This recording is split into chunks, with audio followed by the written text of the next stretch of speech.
This is KGW News at Sunrise. Lots of police activity overnight at an apartment complex in northwest Portland as neighbors had to evacuate during an hours-long standoff. Where things stand right now.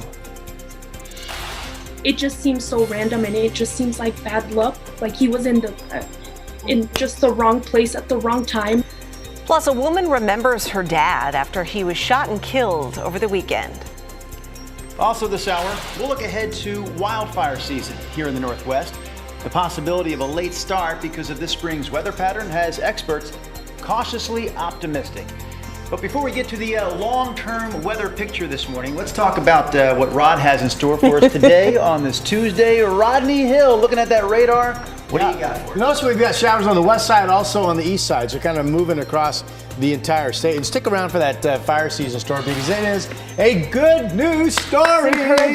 Thanks to the rain that's been falling. Aren't you guys in a good He's mood? singing today, singing on. in the rain. Oh, I love that story. I want to hear it. All right, we have the scattered showers amidst the snow level 3,000 feet up in the mountains. I mean, there's not much rain right now. It's more dry than not, but you could find a shower if you're getting ready to leave the house. 47 is the early morning number. To the bus stop we go. Showers will be picking up by 7, 8 o'clock this morning. About 44 as the kids get going. And then it's a mix of sun breaks, downpours with stormy looking skies at times and some hail. They get out of school at 55 degrees, which is not like late April. It's about 10 degrees below normal. That's your forecast. All right, Rod, thank you. An hours-long standoff in northwest Portland came to an end overnight. It started around 9 o'clock last night when police say a man broke into the second-floor apartment on Northwest Nadeau Parkway right near the Broadway Bridge. Now, the people living there did get out safely, but police say the intruder had knives and a hammer and started destroying the apartment. I mean, look at the damage. He broke out windows and damaged appliances. He even threw some of the things out of the window. Officers did have to set up a perimeter, evacuated 3 apartments, and then called in a special response team to help. It took several hours, but negotiators took the man into custody around 1 a.m. No one was hurt. Police will release the suspect's name once charges are filed. Also this morning, we're hearing the 911 call just after a Woodburn policeman was hurt by gunfire. The officer is recovering this morning. The suspected shooter, meanwhile, was killed. So this all happened at the Flying J truck stop near Aurora. The suspect is Micaiah Clinton from Portland. He was wanted for weapons charges, and police say he barricaded himself in a van in that truck stop parking lot. Negotiators tried for hours to get him to surrender. Eventually, the SWAT team used tear gas to get Clinton out of the van, and that's when shots were fired. A Marion County Sheriff's deputy is on administrative leave. We reached out to the sheriff's office to find out if he's one of the people who fired his gun, but that hasn't been confirmed yet. Investigators are also not saying whether the suspect fired any shots or if more than one deputy, that is, fired their guns. Here are pieces of communication that we were able to hear during the incident on police radio. Shots fired. 3 minutes to the scene. Multiple minutes to the scene. Northwest. Medics are on scene. Suspect is down. 1 officer involved down. The officer who was hit is 31-year-old Jesse Ponce with Woodburn Police. He has serious injuries, but he is expected to survive. Oregon State Police, meanwhile, have taken over this investigation.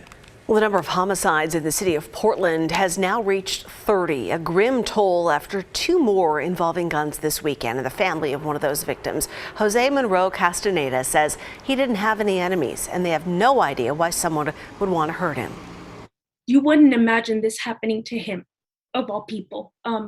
He wasn't part of anything, and I mean, it just seems so random, and it just seems like bad luck. Like he was in just the wrong place at the wrong time. The father of 4 was killed early Saturday morning near Southeast 136th and Powell. His daughter says he was just out for a walk. No word from police about a possible motive. A second person was shot and killed Sunday morning near Southeast 9th and Ash. Police have not released their identity. All right, let's take a look at a few more local headlines on this Tuesday morning. We start with one person who was hurt in a shooting outside Rogue Valley Mall in Medford. This happened late Saturday night. Police believe it was a fight between rival groups that escalated into the shooting. The victim is expected to survive. No arrests have been made yet. Meanwhile, the Oregon Health Authority now has an electronic vaccine card system. So here's how it works. If you submit your information to a form online, the Health Authority will send you a QR code or an electronic copy of your card. You can get all that done at myelectronicvaccinecard.oregon.gov. And one more headline here involving the city of Seaside. The city just passed a new ordinance that creates camping regulations for homeless people, outlining rules for camping on public and private property. They've created a new free permit program that allows homeless people to camp at designated spots in the city. Exceptions include places like parking lots and public parks. The new ordinance goes into effect at the end of this week. And that's a look at some of our Tuesday morning headlines. Now to Portland's homeless crisis and the effort to clear a camp surrounding Laurelhurst Park in Southeast. The cleanup yesterday kind of got off to a slow start.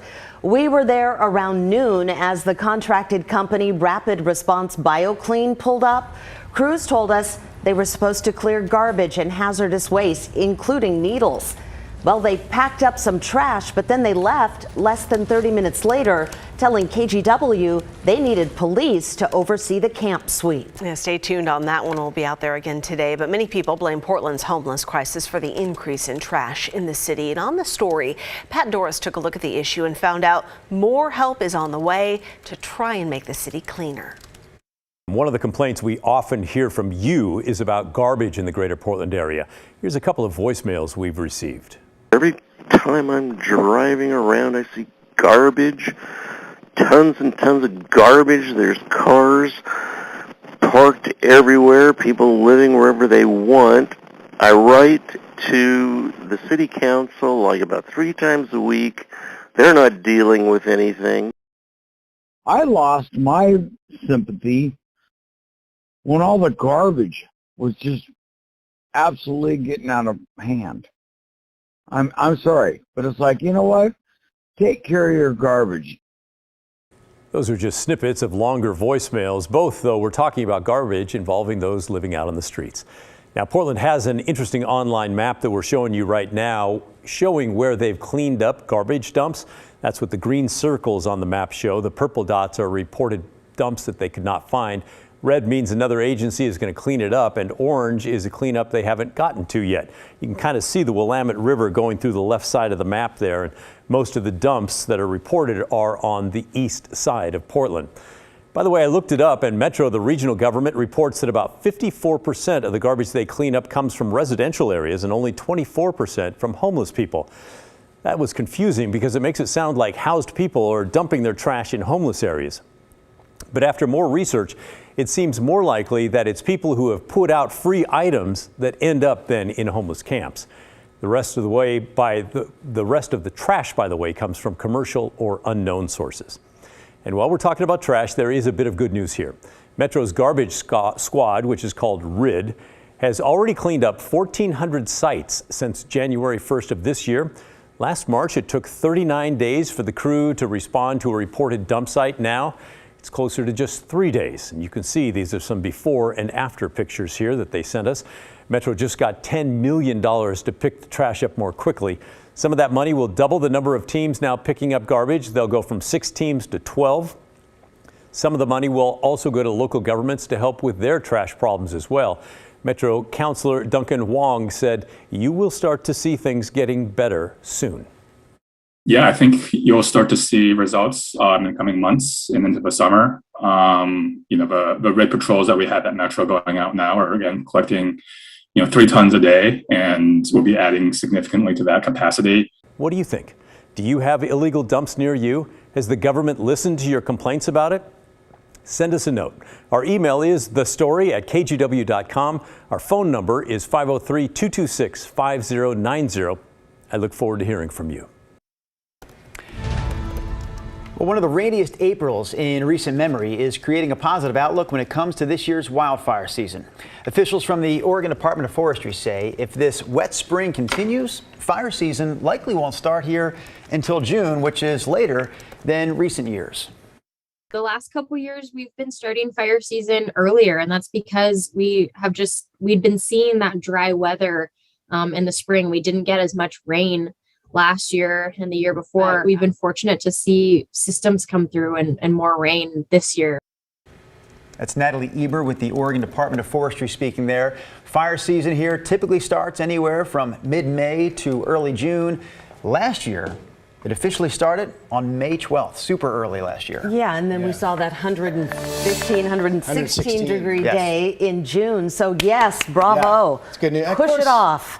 I moved here in 1999. In 1999, for the first handful of years, you never dreamed about turning on your sprinkler until after July 4th. Yep. And that's just gotten earlier and earlier and earlier, right? So this is maybe not this year. Sprinklers, this is good news. We didn't need it back in the day. All right, here's the radar. I love that the piece of audio we have, because that lady said the word rain about 50 times in her messaging, and it's the rain that's the good news. Okay, we have the scattered showers coming in. You can see not a lot right now, but notice by 8 o'clock this morning, Futurecast really starts to pick things up. And see the bright colors? These are downpours. I think some of them will produce some hail. There's an outside chance you might hear a rumble of thunder today, but things expected to fire up fairly quickly this morning once we get that sun up, which is about, I think it's 6:06 sun up this morning. Here we are at noon. There's a heavy shower. There could be some hail moving right through downtown Portland. Snow level for scattered snow showers down to 3,000 feet in the Cascades. Here we are at 4 p.m., still plenty active, and then this evening the sun starts, of course, get down and the showers will quiet down. I think tomorrow's going to be maybe not completely dry, but mainly dry for your Wednesday. Early morning numbers cooler than 24 hours ago. Remember yesterday we were in the 50s coming off of that nice Sunday that we had. 46 in Newport, 40 in Kelso right now. It is 51 out in the Dalles. Everybody out east well above freezing this morning with a mix of cloudiness across both of our states. Salem 55, southwest winds 5 to 15. Forecast miles give us about a quarter of an inch of moisture, but it's scattered precipitation. So maybe you kind of miss out today, or maybe you live in a spot where you get hammered with a couple of big time downpours and you get a half of an inch of rain. So, you know, that can go either way. Battleground 53 today, shows Longview 52. Again, temperatures a good 10 degrees below normal for this time of the year. All right, tomorrow mainly dry, showers pick up Thursday. Friday dry until late day or maybe the night, 65.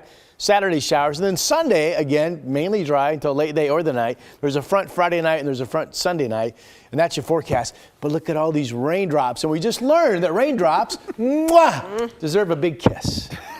Thank you for the kiss, Mr. Hill. To get our Tuesday morning started, here's what's coming up next on the Sunrise Show. We're talking about the brand new hotel that's coming to A&A Casino there in Ridgefield. Hundreds of rooms, a rooftop, a restaurant, a swimming pool even.